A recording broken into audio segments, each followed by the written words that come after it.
Hi HR Nation, welcome back to another episode of the HR Leaders Podcast, the show where we explore the future of work with industry experts and HR executives from the world's leading global brands. Today I'm joined by Christopher Rosett, Senior Director of Business Impact and Results at Comcast. Really excited for this episode. We're going to be talking about Chris's new book, Introducing HR Analytics with Machine Learning. Welcome to the show, Chris. How are you? I'm doing great. How are you doing today, Not Chris? too bad. Congratulations on the book. How does it feel to finally have it out there? It feels good. It feels good. It was a little over 2 years of writing and a little over a year of editing. But it's just amazing to have it out there in the universe and being able to hold it in my hand. Hey. It's a thing. So it feels good. Tell everyone what the inspiration was behind the book. Because you don't get many practitioners in your space all of a sudden going, you know what, I'm going to write a book. Put it out there.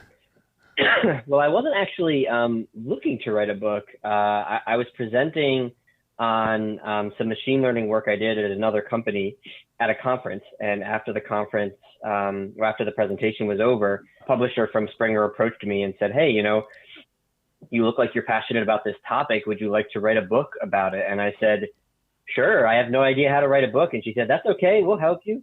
And so I said, yeah, I would love to give it a shot. The inspiration, I think, was sort of this shared vision. From Springer's perspective, it was, hey, this is a very contemporary topical thing that's needed out there. And so that's what we do, right? We bring that content to people that need it. And I have this passion about making empiricism and research and database decision-making cultures a legitimate skill set in human resources, right? And in human capital strategy. And if we really expect HR to get on this data train, the way that I think we are implicitly and explicitly, we have to make it accessible to everybody. We can't keep these stage gates up of you need a master's degree or you need to be a data scientist or you need a PhD. We need to create materials that allow everybody to create this baseline, right? The analogy I tell people when we talk about this is, 30 years ago, you could kind of maybe get away with not knowing how to use a computer and still be employable. 20 years ago, you had to at least be able to kind of like work email. And now if you're not legitimately computer literate, you're basically not employable in about 95% of the workforce in the Western world, right? Analytics is sort of, I'm seeing that evolution come, saying, we're not going to expect everybody to be a data scientist, but everyone's going to have at least a baseline level of literacy to intelligently work with, consume, and otherwise interact with data, because it's just becoming such a ubiquitous part of every industry, and HR is every day less and less of an exception. So on that point then, you mentioned obviously HR. Is that the only audience you wrote this for? Who did that ideal sort of character you had in your mind when you were writing the book?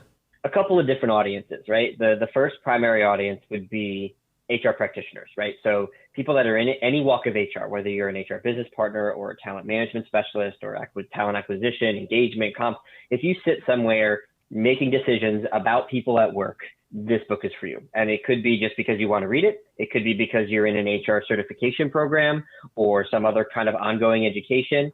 It could be because you're going back to school to get a master's degree or a bachelor's degree in the space of HR.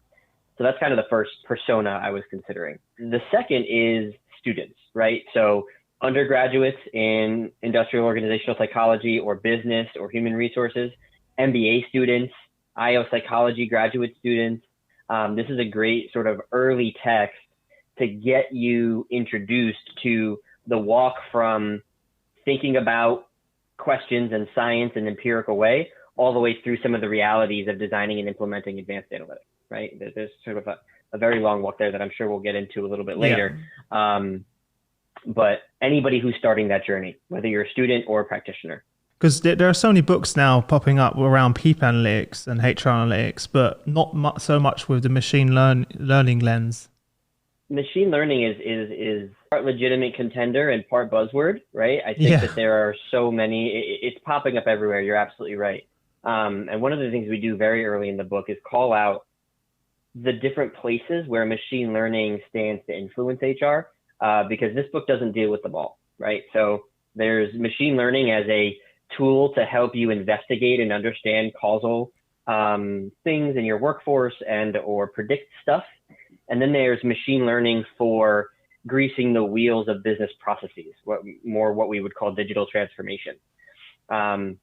So like chatbots and, picking your next job and recommending training and those sorts of things. And machine learning kind of stands to influence both. This is really more about the upping your people analytics game rather than upping your digital transformation to improve your employee experience. But machine learning kind of runs the whole gamut. Mm-hmm. For people that have, everyone's probably heard of machine learning, but can you do your best in a language everyone can understand of describing how does machine learning actually work? Well, machine learning, like a lot of analytics concepts, is much broader than one thing. So it's sort of a tough thing to pin down.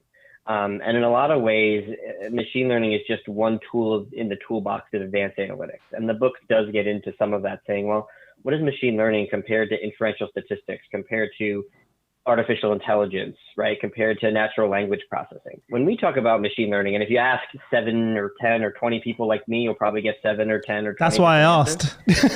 Yeah, that's exactly why I asked that question.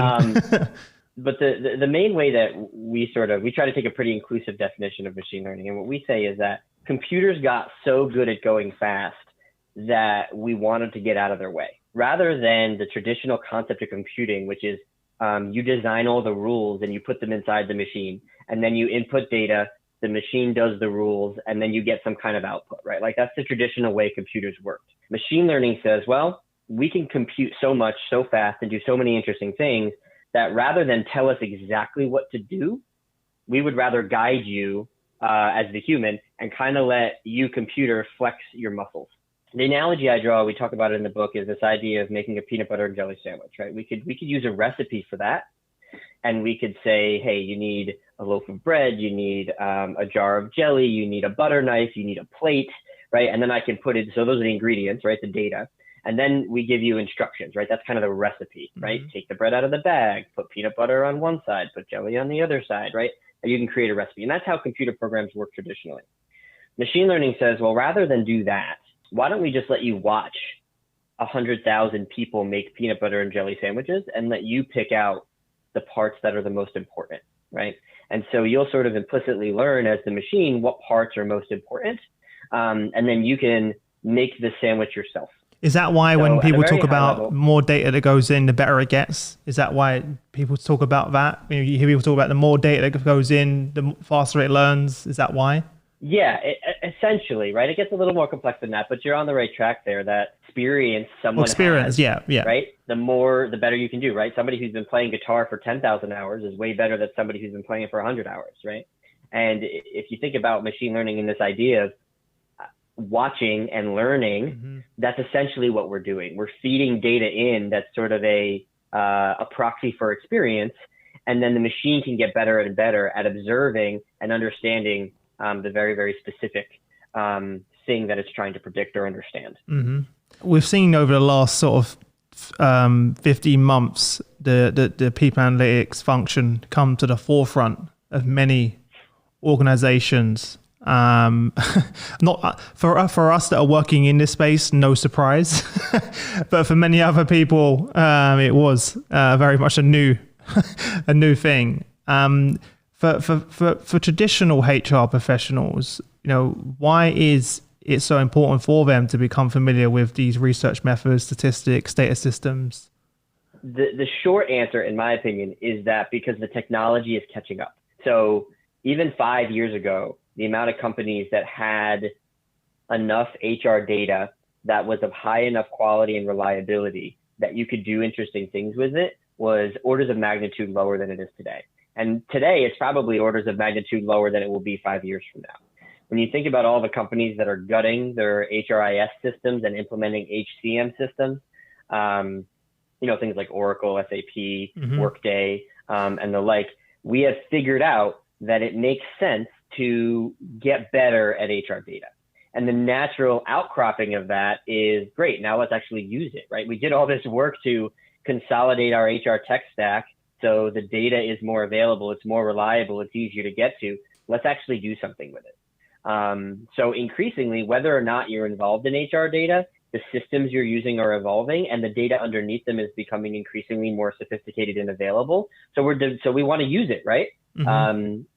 So that, in my opinion, is kind of the reason why HR practitioners more and more every day need to get on the data train. There is this sort of I want to say fear, but you need to be an expert in all of these different things in order to do this well, which I think we've spoke about a few times before. But in your opinions, what are the skills that are required to do HR analytics well? Let's just say well. Let's start there. This is a really, really important point, Chris, because you don't need to be Gordon Ramsay to make dinner for your family, right? Like, you don't need That's a good analogy. to be, you know what I mean? Yeah. And in all walks of life, there's spectrums of literacy and competence, and very, very few of us are extreme experts at more than maybe one or two things. I don't think this idea, this move in the industry is demanding that we all become HR analytics professionals. It is demanding that we flex some muscles that maybe we've never flexed before, which means we need to build some of those baseline competencies, which is kind of the question you're asking. Chapter 3, I think it is, if I remember, of the book talks about a concept we call HR analytics ikigai. Did you say geeky guy? Ikigai. Oh, ikigai. I was like, what? Okay, yeah, okay. Yeah, it's a Japanese philosophy that talks about kind of right. how you think about your life, right? So what you can get paid for, what you're good at, what you love, and what the world needs. And if you make kind of that four-way Venn diagram, you can see that, you know, some people that are accountants but love to play music, sort of, you know, play in a band on the weekends and, you know, do their job during the week so they can have enough money and they love what they do, right? Other people flip that script and they say, you know, I'm so passionate, I'm going to play music, and then I'm going to wait tables at night or during the day so that I can play my music at night, right? And it's not a judgment of good or bad. It's just, how do you fill all four of those buckets so that you can have balance and fulfillment in your life? We took that Japanese philosophy and overlaid the four main domains of skill that we believe are important in order to get skilled up in doing HR analytics. And those four areas are business acumen, computer science, research methods and statistics, and then human behavior, right? And all four of those can be independent things. You can go to school and get a bachelor's degree or a master's degree or a PhD in any one of those things. Increasingly, we're seeing formal training and jobs that kind of go across, right? If you take computer science and business acumen and you overlay them, you get information technology, right? If you take business acumen and people and behavior and you overput it, you get human resources, right? And as these things overlap in the different places they overlap, you get these different industries that are well designed. When you put all four of them together, you end up with HR analytics or people analytics. So this is kind of a long-winded way to answer your question of what skills do you need. I always coach people to say, think about those four areas. Where are you strong and where are you weak? If you're a data scientist who's jumping into the HR pool, you probably got to learn, build a little muscle in people and behavioral theory and business acumen and how those two things come together to create HR. If you're an HR practitioner and you're trying to get into this data thing, you're going to need to lean into research methods and statistics and computer science, right? And any of the other combinations that exist that have caused you to end up kind of in this new world. Does that answer your question? Yeah, I love the way you blend, the way you pictured, you brought it to life by bringing those things together. I never looked at it that way, but you're completely right. It's a good way of looking at it. If you figure out that this is an area of weakness, though, then I suppose the next question is, where do I start? Because there's so much out there, books, resources, training courses. There's just so much. It's almost like, where do you recommend people start when they figure out which of those four areas they need to go into? So I'll talk about the two sort of, I think, main personas that would potentially be coming to this book, right? The HR practitioner who doesn't really understand data science all that well, and the data scientist who doesn't really understand HR that well. And I think that's where one of the challenges is that we say, hey, I need to go read a book about people analytics if I want to do people analytics. And my contention is maybe not, depending on where your expertise is, right? So let's talk about the data scientist first. If I understand research methods and computer science and management information systems and back-end systems and all that stuff, I wouldn't recommend you go pick up a people analytics book. I would recommend you go pick up an IO psychology book or an HR theory book, right? Or learn about your business more, depending on what industry you're in. Because understanding those things will augment and balance the expertise you already have in the computer science, the statistics, and the research methods. If you're an HR person, right, I would say get yourself into a data boot camp, or go to dataquest.io, or Khan Academy, or get a gig assignment in IT and learn a little bit about how that stuff works. You don't need to go jump into HR analytics.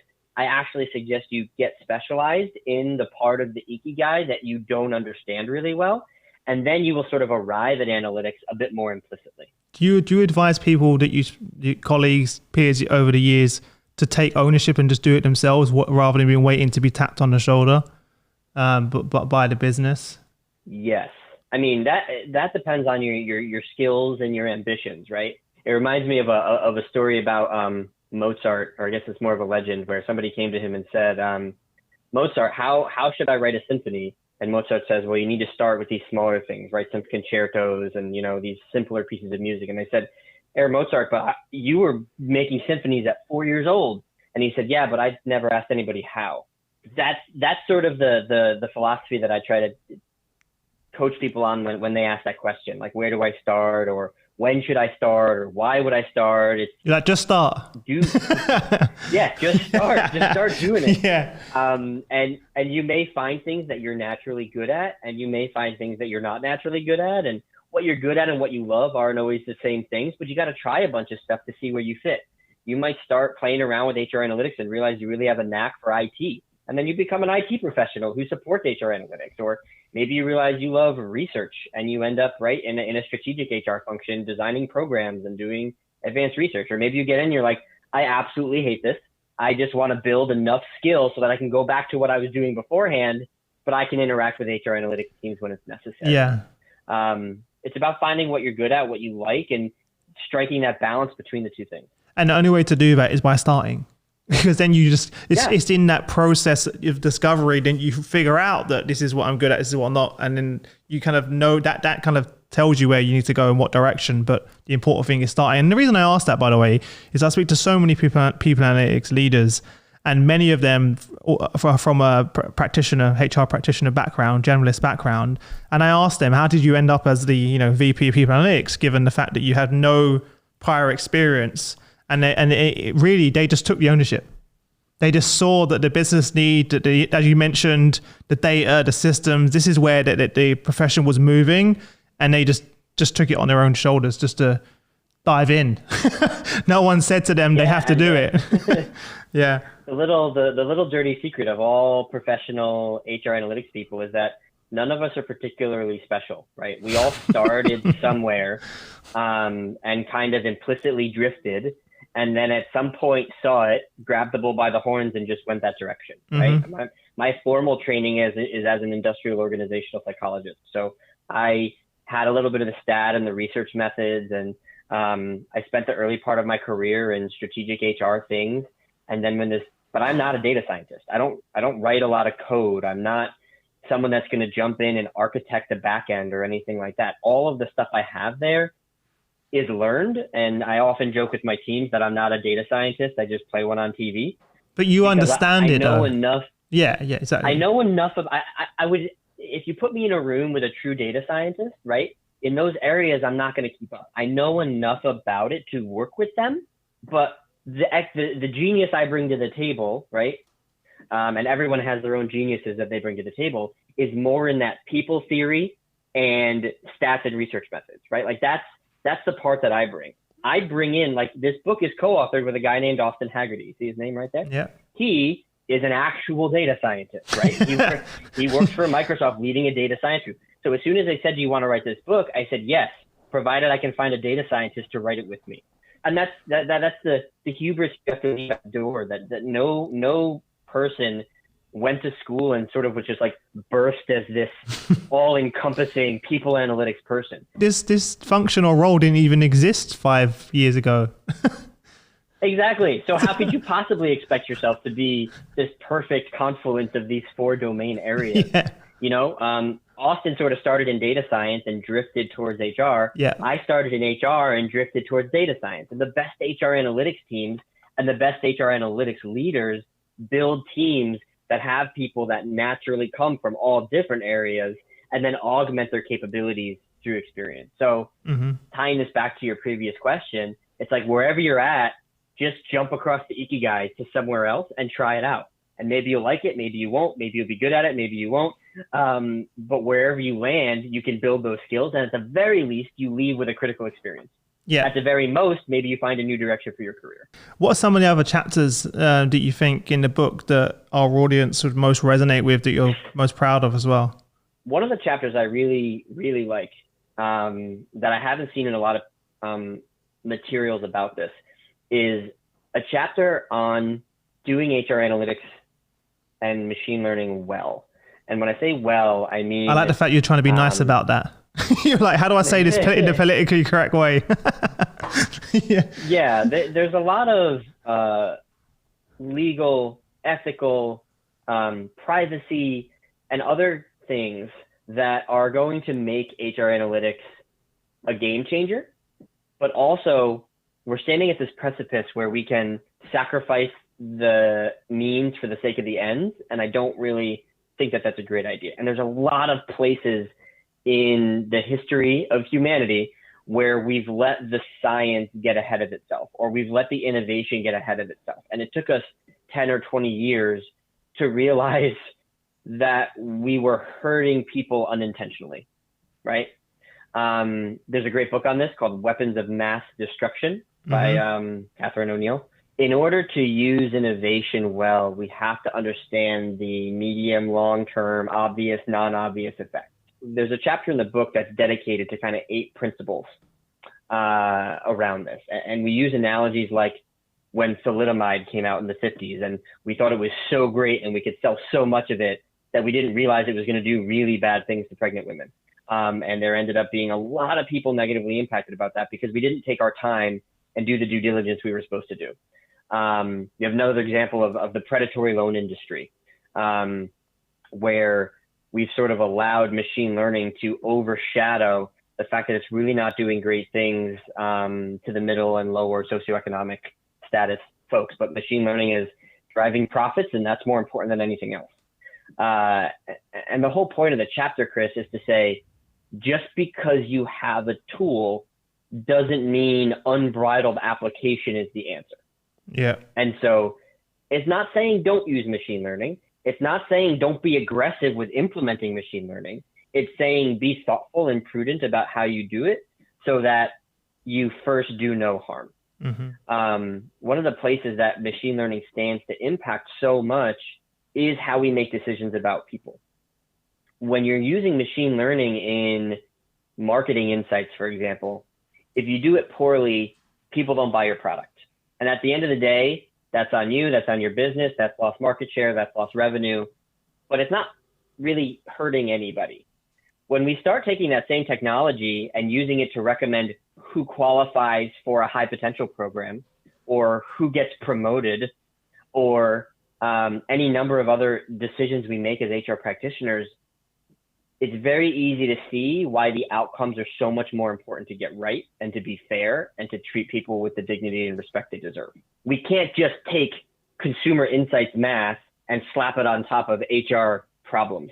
We have to be more thoughtful so that we ensure that we treat people with the respect and the dignity that comes with being a good, in my opinion, HR practitioner. And are you saying then that those principles that you lay out are things that people should consider before making decisions? Is that what you mean by those principles that you lay out in the chapter?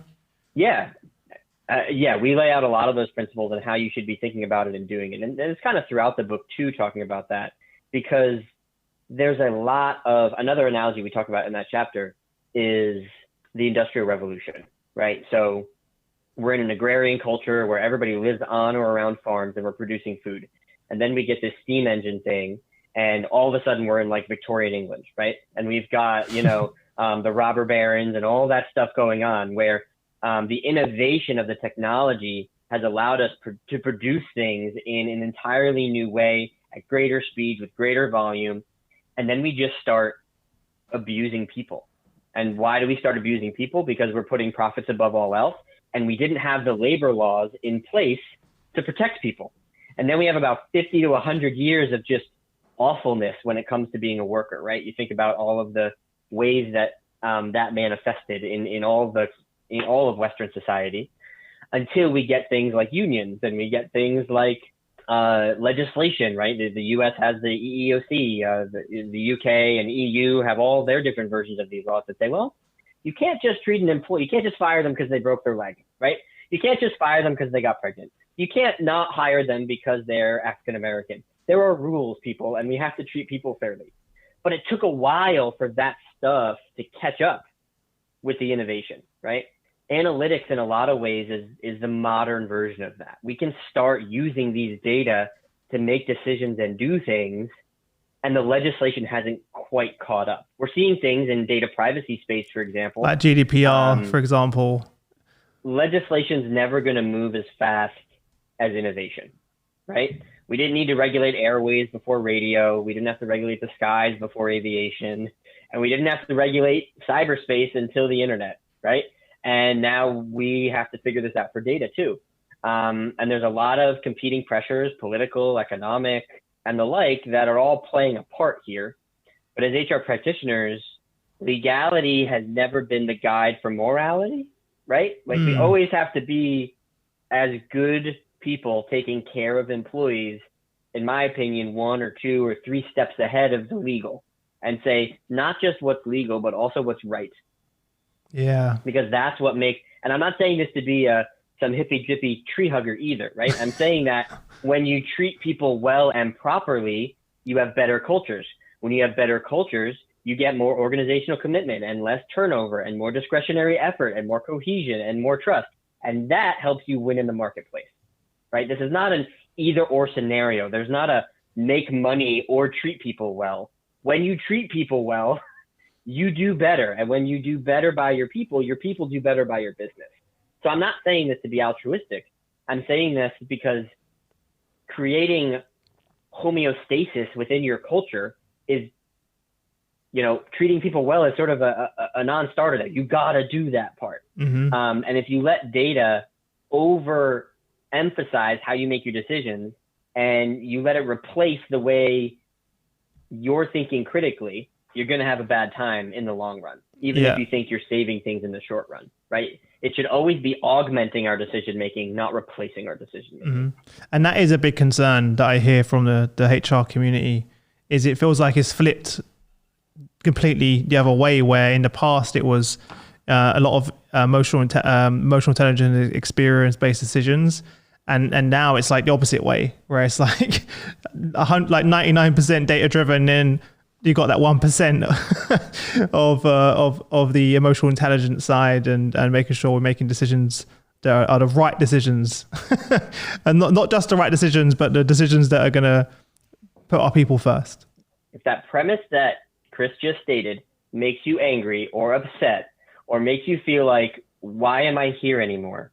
That is the reason to get data literate, because the algorithms and the machine learnings live behind this metaphorical black curtain, and organizations or tech companies are saying, why did we do that? Because the algorithm said so. The more literate you are in the analytics space, the more you can say, I don't buy that. Explain that to me.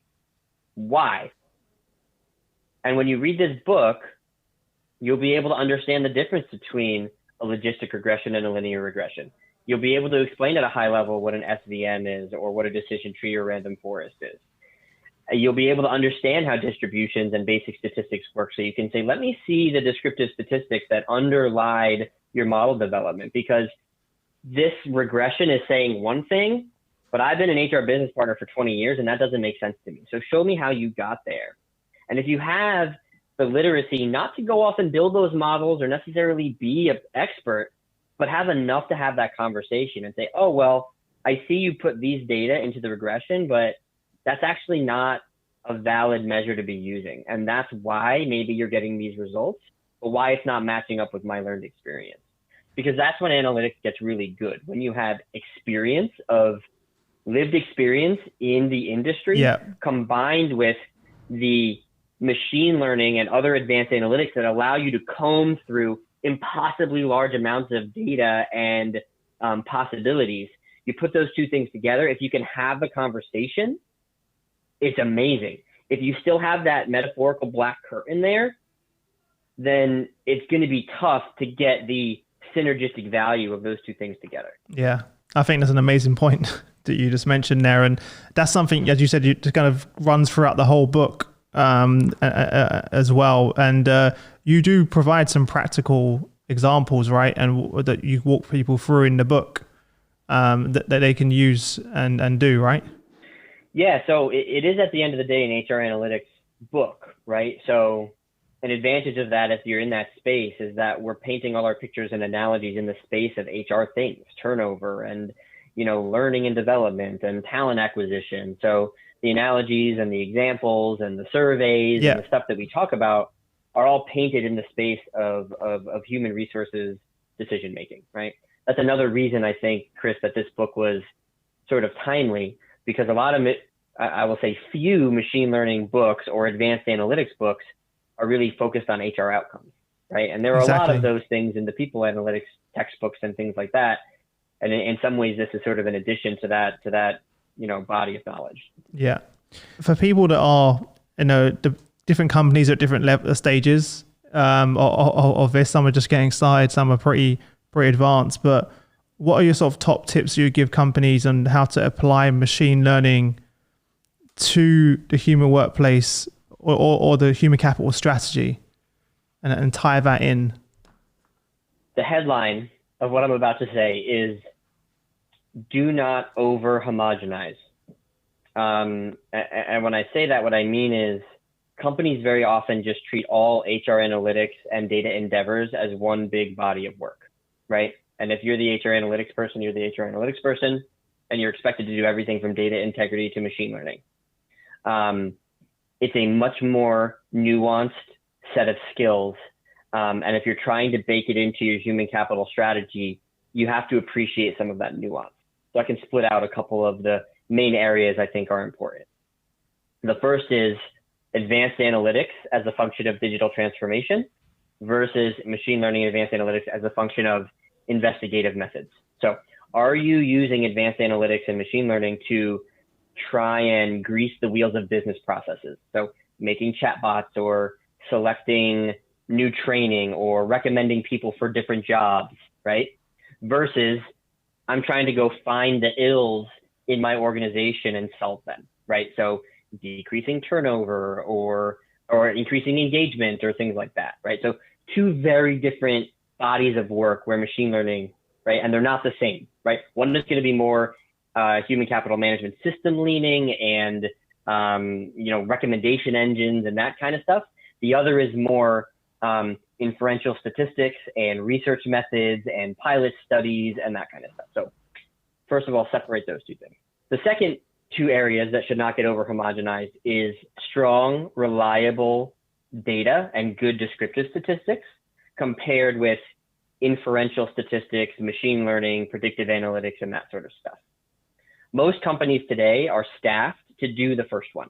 It's just a matter of deciding to do it, designing the work intelligently, and then having the sponsorship to get it done. We talk about this very early in the book, that getting to good quality, reliable data is not sexy. It doesn't give you a ton of very direct return on investment, but it's the equivalent of pouring a good foundation before you start building a frame. In my opinion, the first thing you should do as a company is get to good data, which sounds simple, but is not. Yes. Yeah. The second part of that is, what are you actually doing with that data? And that's where we get into kind of what I was talking about before, digitalization versus recommendation engines and all that kind of stuff. But separating those two bodies of work out are really important because they require two incredibly different skill sets and two incredibly different sort of approaches. And then the final thing I'll say on this topic is, how are you designing your organization to get this work done? And you need to do that on purpose. I've seen a lot of organizations that sort of grow their analytics teams organically and don't have any purposeful organizational design to make sure you're hitting all the critical parts of what it takes to do HR analytics well, right? You've got to have a really good tech stack. You've got to have good HR operations and reporting. You've got to have good consultants that can go in and diagnose problems. And you've got to have advanced research. And you can decide as an organization, how are we going to design it? Are we going to centralize it all underneath some CHRO? Are we going to centralize the HR operations and the tech stack, or we're going to decentralize the advanced analytics and the consulting? Are we going to decentralize the whole thing?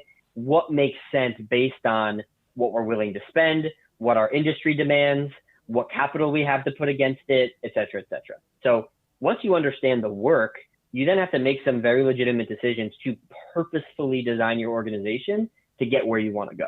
Anything we missed that you wanted to take the time to share now?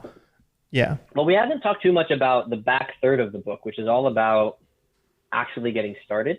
And to your point, we won't give it all away, but the book is basically an introductory walk, right? From kind of the foundations of science, thinking logically, understanding cause and effect, all the way through the realities, right, of designing and implementing a model. So this has to include how thinking and good questions turn into research methods, how those research methods become good data, how good data becomes good stats, and then how good stats create good models and algorithms that then provide insights which influence thinking, right? That's the cycle of science, basically. See a thing, come up with an idea, collect some data, see if it's supported, use that to influence your next question. The back half of that is really important. How do I actually get started? And the back third of the book talks a little bit about that. We have kind of our own unique twist on machine learning projects. It's called our 3A's model, which essentially is appreciate, assemble, and adopt. Appreciate is understand the business need, what you're trying to do, what data is available, what you need. Assemble is putting a data model together, and then adopt is making it stick. And what I have seen at times, and why we break it out this way, is that either you're totally on the adopt side, like all you think about is the business need and change management and all of that stuff, but you don't necessarily appreciate how hard it is to create a good data model, or you're a ivory tower type scientist and you understand the realities of getting good data and having good research questions and really understanding causality and effect sizes and p-values and all of that stuff. But then you expect that once you create something beautiful, people will just want it. And you don't, and you don't appreciate the realities of actually planting that in soil and having it flourish and grow. And the last third of the book is kind of talking about how do you do both of those things? How do you begin your journey on figuring out how to appreciate the fact that there is a legitimate business need on the front end, and then a change probably on the back end that you really have to appreciate. And then how do you do all the good science and engineering in the middle to create something that's going to actually have an impact? Yeah, I love the 3A's. You've really made that really easy, because that's always that's always a question, right? How do I get started? How do I get started? There's like a common question that comes up. I normally ask that question to leaders. So I'm glad that you dedicated a chapter to that, because that's and that model, the 3A's that you outlined, is really going to be really helpful for people to make sure they don't miss those steps. Because you are right, it's one of those. It's normally one of the A's and they're missing the other two, and that's where I see a lot of people go wrong. But what are the common mistakes then that you see people make? A few. The first is we rarely take the time as an industry to make sure that we have gotten the data we need that matters. So the story I like to tell here is about a man who left the bar one night, maybe had a few too many. And he's looking around on the ground as a police officer walks up and says, "Hey, what are you doing?" And he says, I dropped my keys, and I can't find them." And he's underneath this big street light looking around. And the cop says, "Well, where did you drop them? Because I don't see him here." And he said, "Oh, I dropped them in the dark alley over there." And the cop says, "Then why are you looking here?" And he says, "Well, because this is where the light is." And so often in HR analytics, we do that. We say, what data do we have? Let's solve the problem with that data. And that's not the way it works. You have to understand the problem, understand the underlying principles, theories, and constructs that you need to quantify that would influence that problem, and then figure out how to quantify those things, or don't try to solve that problem. Trying to cook, a pizza with apples, like it just doesn't work, right? But for some reason, we're sort of have this implicit idea that no matter what the problem is, we already have the data to fix it. And that, especially in HR analytics, where we're often dealing with really abstract or really complex concepts, just doesn't fly. And you have to take a step back and say, well, how do I quantify this thing that I'm trying to move? If I'm trying to understand potential or engagement or manager quality, maybe the data I have isn't what I need, either because the data is not reliable and valid, we don't measure it like that, we haven't measured it long enough in order to have an effect, and things like that. So that's kind of the first thing I'll say as one thing that I miss, is that we sort of often say, no matter what data I have, I can answer the question at hand. And that's not often the case. A second challenge that I have seen is the expectations of leadership about how much it takes to solve a problem and to build a good model. It almost always takes longer than the business has time for, because the business is moving fast. And I don't mean this to kind of bag on business leaders, because they're trying to meet, intercompany political and economic and sales and revenue goals. Like, they're trying to hit all of these things. So they have to run at a certain speed. But what that means is you either have to tolerate less certainty, or you have to be more patient. One of those two things. And this becomes a point of contention between organizational scientists and the people slated to do the work and the leaders that are trying to get the insight.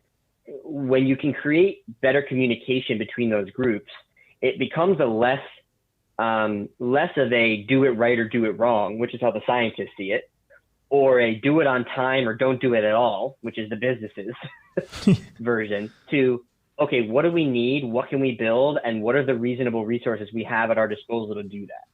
Because as money and time approach infinity, you can solve anything, but you never have infinite numbers of both of those things, and you usually have too few of both. So being able to be in the other person's shoes, right? If you're that organizational scientist and you spend time thinking about, man, if they just gave me another person, or they just gave me enough time, or they just gave me that software package, I could do the thing, right? We need to appreciate what it's like to be dealing with the pressures of business results. If you're a business person, appreciating that those scientists are not just being sticks in the mud that don't understand how businesses work, but rather, if you want to be empirical, really empirical, not just get data that proves what you were already going to do anyway, but really using data to influence what you do, you have to be accepting of the fact that that's a little bit more than just pulling some data, creating a pivot table, and then doing what you were going to do anyway. I love it. It sounded like you were going to say a part 3 to that. So those are two things linked to, because you were, is there a part 3? There's no part 3. I could probably keep going for a long time. Those are the two that jumped into my head right away. Yeah, no. I think it did sound like you had a lot more, but those are very, very important ones as well. But I feel like we could do episode 2 of it, because we only kind of hit this, but we all saved some for people to actually grab a copy of the book as well. But thanks so much for coming on the show. I really appreciate it. And we've known each other for quite a while right now, so I'm really happy for you.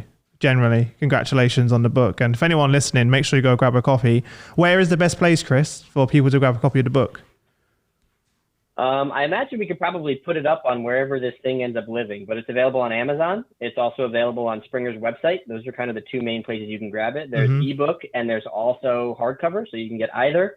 I think Amazon even lets you rent it at this point. So I would say Amazon and Springer are the two Nice. Places you can find it. You're right. They're going to be, anyone listening right now, the link's already below. So click the link in the description, click on there, grab a copy as well. Also, make sure you go and follow Chris on LinkedIn as well. I'm going to encourage him to do more posts on there, drag him away from his day job as well to do some more posts on there, because we'd definitely love to learn more. But before I let you go, if there's a parting piece of advice you want to give to everyone, what would that be? And then we'll say goodbye. Oh, parting advice is get excited about the possibilities of what data brings to employees and organizations. It's going to fundamentally shift the way employees experience their companies and how companies can help curate the employee experience for their people. And framing it as a land of opportunity I think is really important because it opens you up to all these different kinds of questions to ask, all these different kinds of media to consume, all these different things to learn and grow and develop through your career. It's not going to be something that can be ignored. So in my opinion, it's a great idea to see it as an opportunity, even if it ends up, whether you're going to be, just a basic cook, or you're striving to be Gordon Ramsay, or somewhere in between. It's really beneficial to see this as the opportunity that I think it is, and I truly believe, and why I think books like this are important to help us get there. Amazing. Well, thanks again. I wish you all the luck with the book and how everything's going, and we'll catch up again soon. Perfect. Thanks, Chris. See ya. Bye-bye.